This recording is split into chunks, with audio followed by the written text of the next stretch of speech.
7 de la mañana con 35 minutos, 7 con 35 minutos, en Punto Noticias, primera emisión. Saludamos ya con la legisladora Mónica Palacios de la bancada de UNES, que ya está con nosotros. La legisladora Palacios ha recopilado documentación que demostraría los presuntos nexos del presidente de la República con empresas o propiedades en paraísos fiscales, lo que podría derivar en que ha incumplido o al menos en la declaración juramentada, pero vamos a dejar que sea la propia legisladora la que nos explique en qué consiste esa documentación. ¿Cómo está, asambleísta? Gracias por acompañarnos de forma presencial. Buenos días, bienvenida. Le saludamos a Alexis Moncayo, quien le habla, Licenia Espinel. ¿Qué va a pasar con esa documentación? ¿En qué consiste la misma? ¿Ha sido ya entregada a la Comisión de Garantías Constitucionales de la Asamblea que está investigando el caso de los Pandora Papers? Buenos días. ¿Cómo están? Buenos días. Muchísimas gracias por la invitación. El día de ayer ya fue entregada pues en la Comisión de Garantías Constitucionales y Derechos Humanos directamente en las manos del presidente. ¿Qué es lo que consiste la información? Pues la primera es la escritura de Banisi International Foundation, que es una de las empresas offshore del presidente Guillermo Lasso, de la cual los beneficiarios son sus hijos. Esa es la una. Y el segundo documento, pues, es la Gaceta Oficial o el Registro Oficial, donde está hecho justamente la resolución de esa transferencia que, pues, no fue efectiva cuando el presidente se inscribió para la presidencia. Es decir que el entonces candidato Lasso, cuando ganó la presidencia, todavía tenía inversiones en paraísos fiscales. Así es, exactamente. Es decir, estaba incumpliendo lo que dice la ley, que derivó además de una consulta popular aprobada en 2017. Así es, de forma directa, porque todavía seguía siendo dueño de Pietro Overseas, y también de forma indirecta porque estaba haciendo el traspaso efectivamente a sus hijos con la otra empresa que se llama Banisi International Foundation. Y tenemos que recordar que todas las empresas offshore del presidente Guillermo Lasso en Panamá se llaman Banisi S.A., Banisi Holding S.A. y la otra Banisi International Foundation. Asambleísta Palacios, el hecho de que esta información haya salido recién a la luz, ¿cómo puede contribuir para esclarecer todo este entramado? Usted dice que el presidente en su momento, cuando se inscribió para participar en la última elección, todavía no se había deshecho oficialmente de todas estas propiedades que él dijo no tener, pero ya había dado ese paso. Ese paso se concreta después de que él se convierte en candidato. Ahí no se libraría de responsabilidad, tomando en cuenta que dio el paso y aunque no se legalizara formalmente, ya lo hizo. O sea, él legalmente trató ya de dar sus acciones, pero no se ha hecho efectivo. Y en la ley... Y la ley panameña dice que realmente tiene que estar ya oficializado para que sea legal. ¿Qué es lo que pasa? Nosotros compramos una casa, tenemos el contrato de compra y venta, pero si no es registrado en el registro de la propiedad, pues no sirve de nada. Entonces, eso es lo que pasó justamente aquí. Además que, como usted sabe, en el año 2007 hubo esta investigación del diario Página 12. Él negó 2017. Él negó completamente que tenga relación con Pietro Overseas. Entonces, en este momento justamente nos envía la carta el presidente Guillermo Lasso con la primera invitación que tuvo a la Asamblea Nacional, y dijo que sí tenía que ver con Pietro Overseas, pero que ya se deshizo de esos bienes. No sabemos cómo lo hizo, pero sí tiene relación. Entonces ahí está la información. Hay algunas contradicciones en lo que tiene que ver con las respuestas del presidente Lasso tiempo atrás y en la actualidad con respecto de estos temas, porque, a ver, cuando Página 12 y la periodista Cintia García llevan adelante, en colaboración con periodistas de diario El Telégrafo del Ecuador, la investigación, fue previo a la campaña del 2017. En ese momento Guillermo Lasso dijo: yo no tengo inversiones ni nada por el estilo. Pero después él da una declaración en el programa Hora 25 del periodista Andrés Carrión, en donde él dice: sí, yo reconozco que tengo un banco en Panamá, el banco se llama Banisi y lo administra mi hijo. Y la última declaración la da, no sé si fue domingo o lunes, pero fue entre 4 y 5 de octubre, posterior a la revelación de los famosos Pandora Papers. En este mensaje que fue transmitido a través de redes sociales, el presidente Lasso dice: yo, cumplidor de la ley y de la Constitución del Ecuador, me deshice de todas mis inversiones en paraísos fiscales. Es real eso, o sea, y además como empatamos contradicciones antes de 2017, el posterior al 2017 y ahora 2021, en donde el presidente dice, yo no tenía nada que ver, no, sí, el banco lo administra mi hijo, y ahora, no, yo ya me deshice. ¿Se sabe cómo se deshizo de esas inversiones y las fechas además? Y ese es el problema, que no sabemos realmente cómo se deshizo. Si vendió, si donó, si dio en herencia, pues dónde está el pago de los impuestos respectivos, y eso es lo que queremos saber.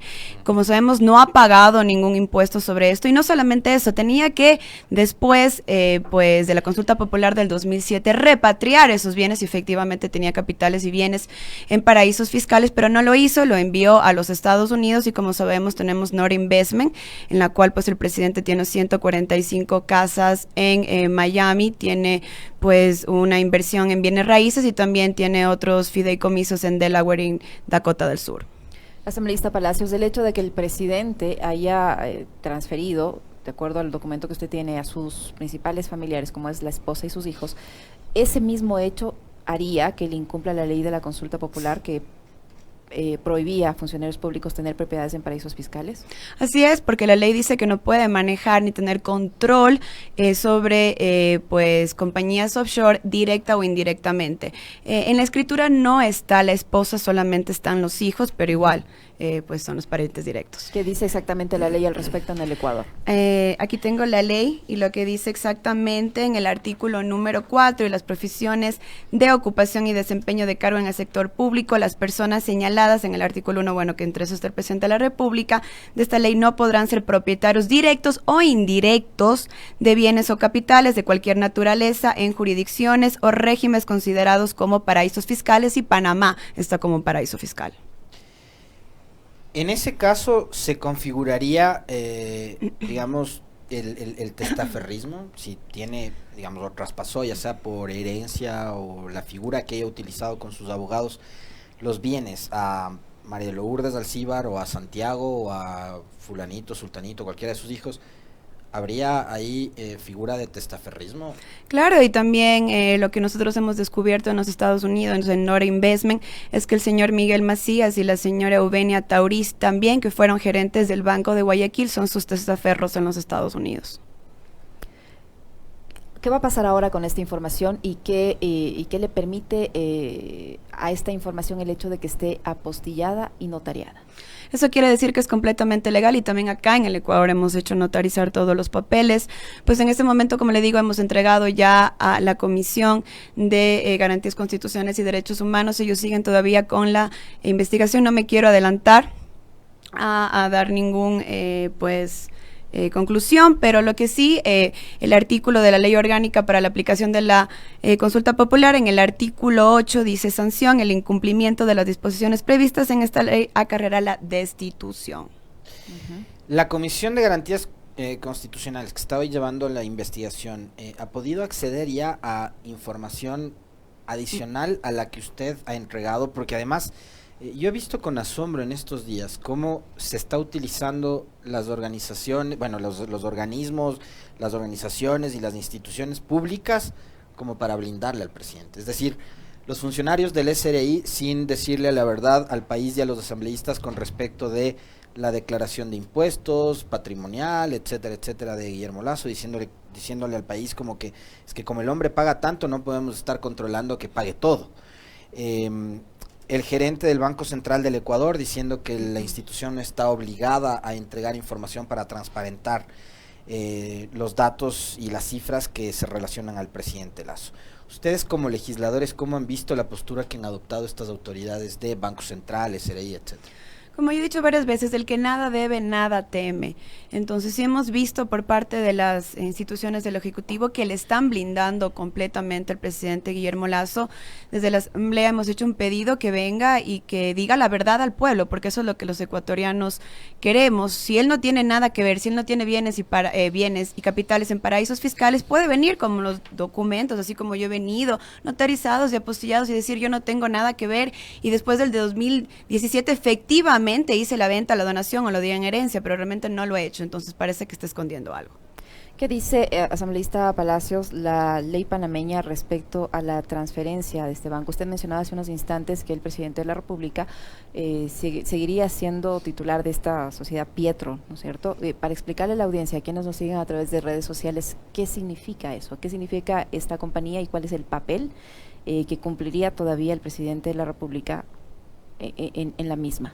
Pietro Persis es una compañía que se crea en el año 2011. En el año 2015 absorbe a Banisi Holding S.A., que al mismo tiempo absorbió a Banisi S.A., que fue el primer banco efectivamente del presidente Guillermo Lasso. O sea que él tenía el 100% de acciones de este banco en Panamá, con Pietro Overseas. ¿Qué es lo que pasa? Él ha negado completamente, como le vuelvo a repetir, que él tenía ninguna conexión, pero él ya en el año 2020, específicamente el 6 de agosto, hace la transferencia, ya empieza con el proceso, el 10 de septiembre. Crea esta compañía Banisi S.A., Banisi Holding, que le digo que es la que tiene ya sus hijos.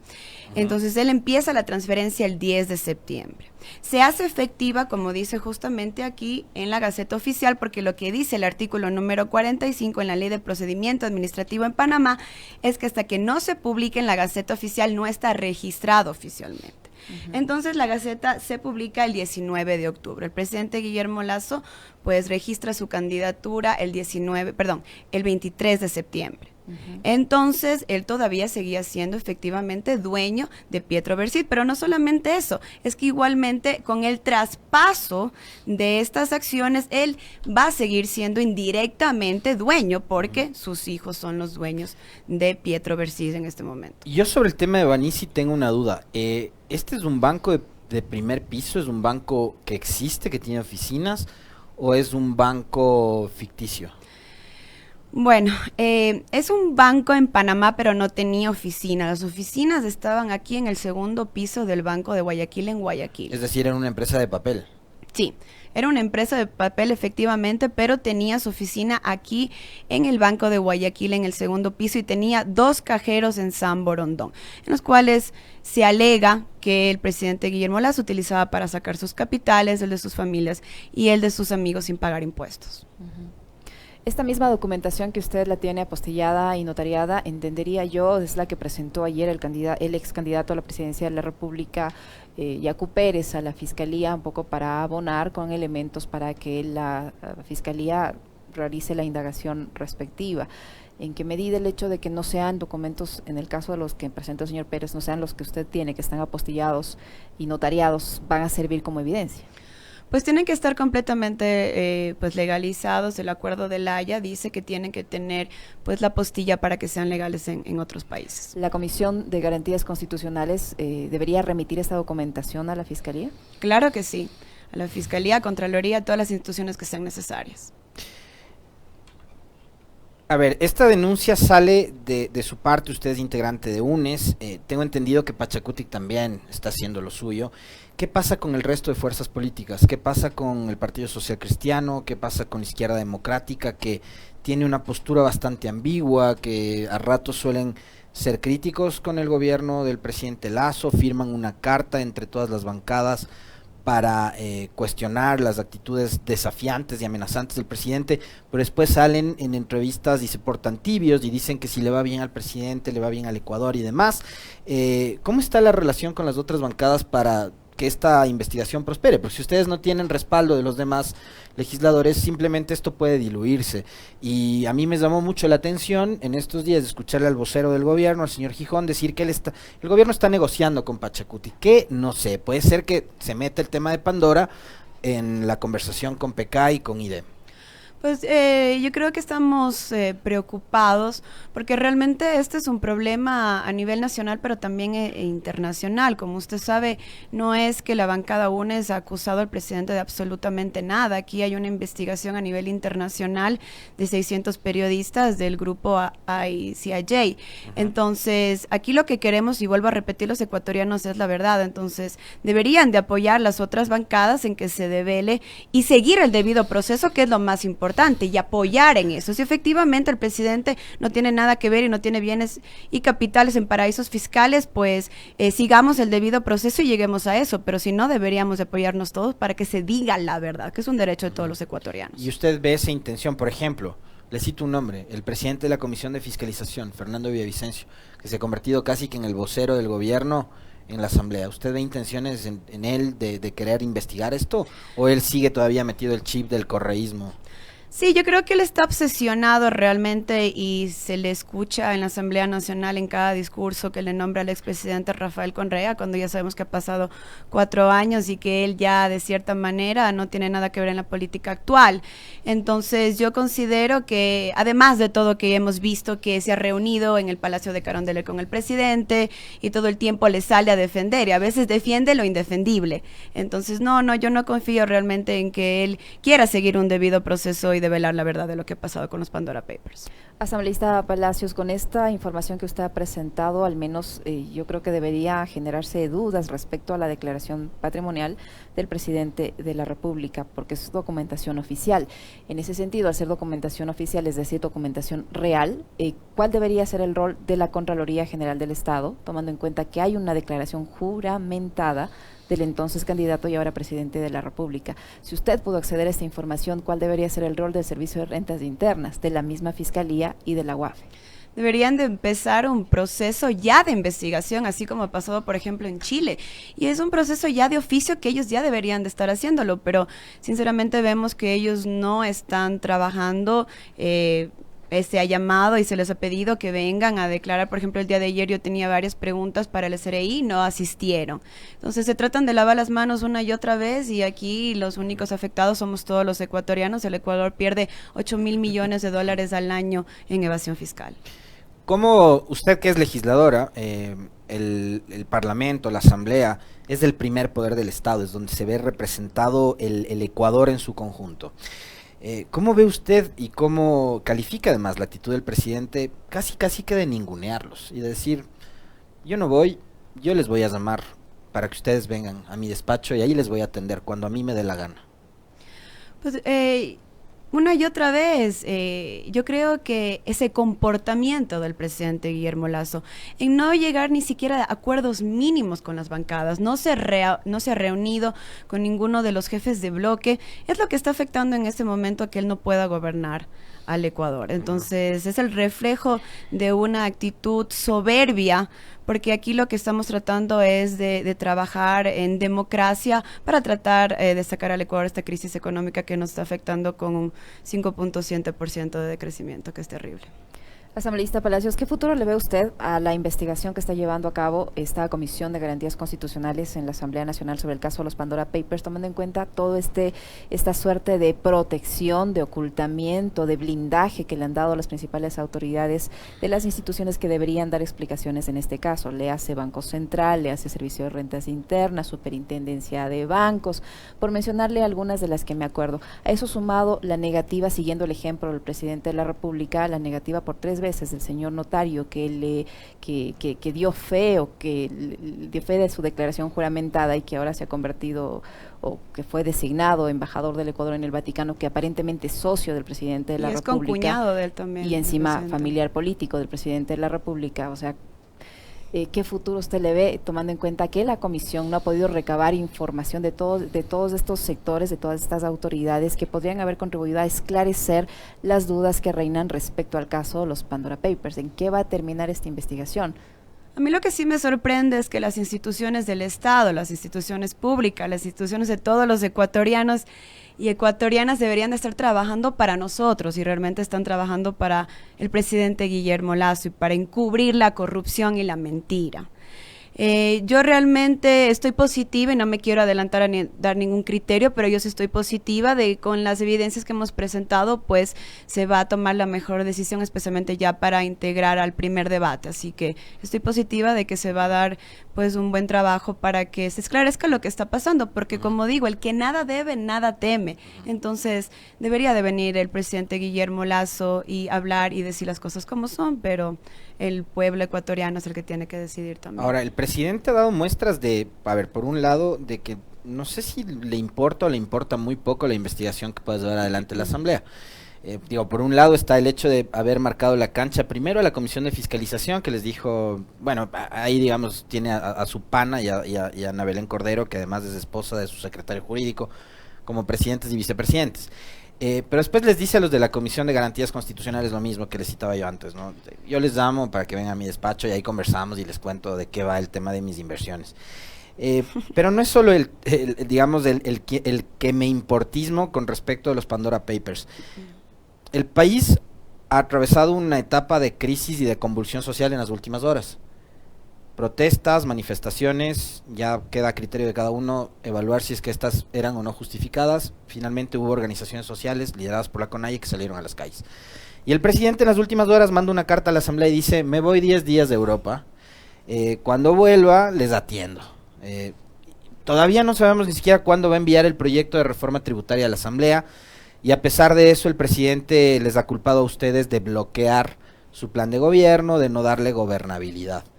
El presidente está dando muestras de que en realidad le importa el país y lo que está pasando y de que le interesa establecer y entablar puentes de diálogo con la Asamblea. ¿O usted cree que el tema del Ecuador del encuentro y del famoso diálogo no pasa de ser un eslogan de campaña que lo siguen utilizando bien, ¿no?, para venderse?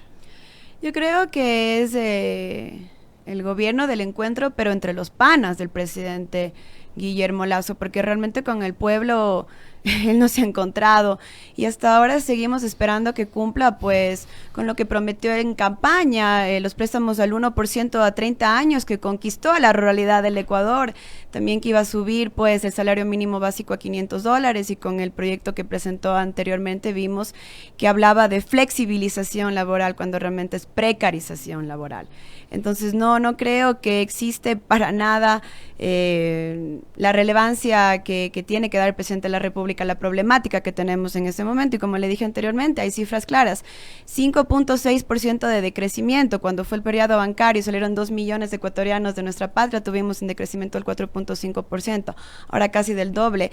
Él quería que le avance la sábana de la vacunación hasta dónde, pero ya no le cubre más, porque realmente la gente lo que necesita en este momento es trabajo, necesita una reactivación económica urgente. Tenemos 110,000 ecuatorianos que están saliendo del Ecuador, y ¿por qué es esos temas? Porque soy la representante de nuestros migrantes alrededor del mundo. Entonces, es importante saber eso, que tenemos una segunda oleada migratoria y al presidente Guillermo Lasso no le interesa. Usted, que representa a los migrantes en la zona de Estados Unidos, ¿no? Y Canadá. Y Canadá. ¿Tiene más o menos cifras de producto del descalabro económico que provocó Moreno, que sigue todavía hoy vigente con Guillermo Lasso y su modelo económico? ¿Cuántos ecuatorianos se han visto obligados a buscar mejores días en México, en Estados Unidos, en Canadá? Solamente en estos 8 meses tenemos 110,000 ecuatorianos que han salido del Ecuador, 70,000 ecuatorianos no han vuelto, y lo más terrible de todo es que tenemos pues a niños, niñas y adolescentes que están utilizándose como pasaporte de entrada a los Estados Unidos porque los coyoteros les mienten a las familias que pueden entrar con los menores de edad cuando no es verdad. En ese sentido, asambleísta Palacios, hace algunos días tuvimos la visita del secretario de Estado de los Estados Unidos, el señor Anthony Blinken, y en esa cita, yo no sé si alguna autoridad del gobierno habló con el funcionario norteamericano respecto a la situación que atraviesan nuestros compatriotas que intentan llegar a los Estados Unidos. Se dio más énfasis, sin dejar de ser importante, pero se dio más énfasis al tema de la supuesta regularización de los ciudadanos venezolanos, pero no sé si se llegó a hablar del tema que enfrentan nuestros compatriotas. No se habló de ese tema, y lo que también me impresionó fue que el presidente Guillermo Lasso fue 2 veces a México, habló del Tratado de Libre Comercio y no habló sobre los ecuatorianos que están varados en México y no pueden volver. Un tema terrible en este momento. Solamente en esta semana hemos tenido la muerte de varios ecuatorianos, la desaparición, y tenemos 580 ecuatorianos que no pueden volver. Aparte, como le digo, tenemos, para ser más didáctica, 431 ecuatorianos que salen diariamente del Ecuador.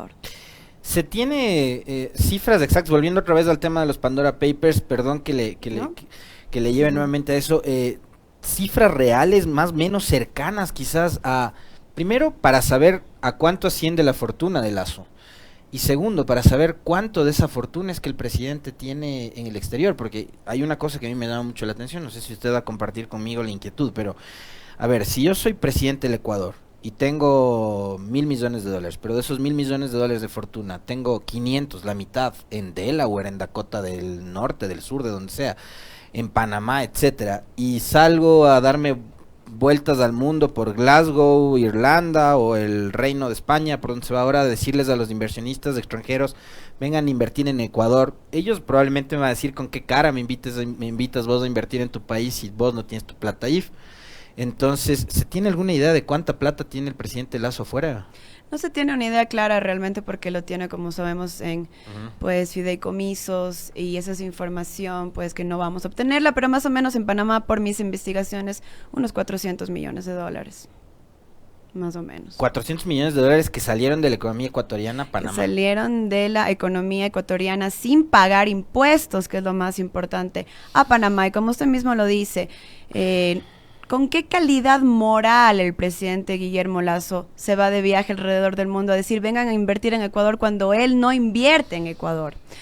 Cuando él afecta a la dolarización. ¿Con qué calidad moral él le dice a los ecuatorianos que paguen impuestos, que pongan el hombro, que estamos en una crisis económica, que es tiempo de que ayuden cuando él no ayuda? Entonces, no estoy hablando del presidente Guillermo Lasso, pero alrededor del mundo hay muchos delincuentes pues de cuello blanco que viven muy bien, y realmente estamos juzgando la violencia que vive en nuestro país, y a veces no estoy justificando la violencia, pero hay gente que realmente le toca robar para sobrevivir. Con ese mismo argumento, asambleísta Palacios, con el hecho de que con qué calidad moral se pide que se invierta, con esa misma calidad moral se está pidiendo a los ecuatorianos que aporten más a través de una reforma tributaria que ha sido ya compartida con los bloques de la izquierda democrática, de Pachacuti y obviamente la bancada oficialista.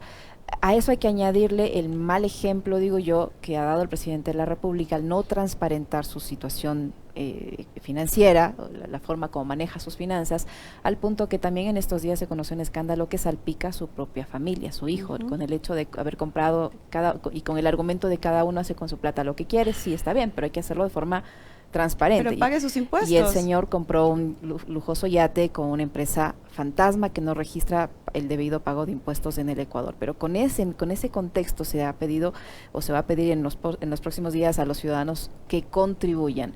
¿Ustedes tienen conocimiento de si hay algún cambio respecto a la propuesta original de la reforma tributaria contenida en la Ley de Creación de Oportunidades, que ha sido analizada y que ya está por recibir el visto bueno tanto de la izquierda democrática como de Pachacuti y la bancada oficialista?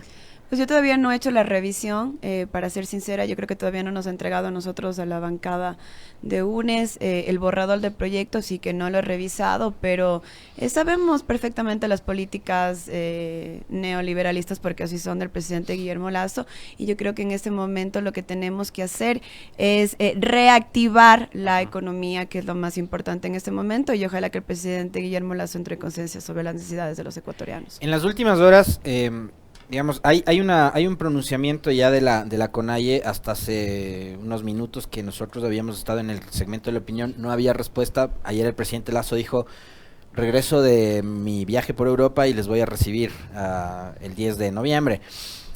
Pero le invita a dialogar a Leonidas Issa, y a Leonidas Issa el presidente Lasso hace 2 semanas cogió y lo metió en el mismo saco con Nebot y con Correa, y le dijo: usted es parte de un triunvirato golpista, y todo el aparato mediático de Creo y del gobierno, con los señores de la posta a la cabeza, que les dijeron de todo a Issa, lo han llamado salvaje, tumbapuertas, terrorista, etcétera. Entonces, ¿usted cree que el llamado a dialogar del presidente Lasso en esta ocasión para tratar de bajar las tensiones con la CONAIE, con Leonidas Issa, es sincero, o cree que se puede reproducir lo que les hicieron a ustedes? Porque entiendo que a la señora Guiñaga, a Fausto Jarrín, les invitaron a dialogar y casi que les tendieron una trampa, ¿no? Después sacó un tabloide que es de los Pelagatos, una publicación de algo que era sumamente importante, porque se reunía el presidente con los representantes del principal partido u organización política de oposición, pero les vendieron mal, ¿no? Dijeron que fueron a pedir cosas que no, y se convirtió en un chisme la noticia. Entonces,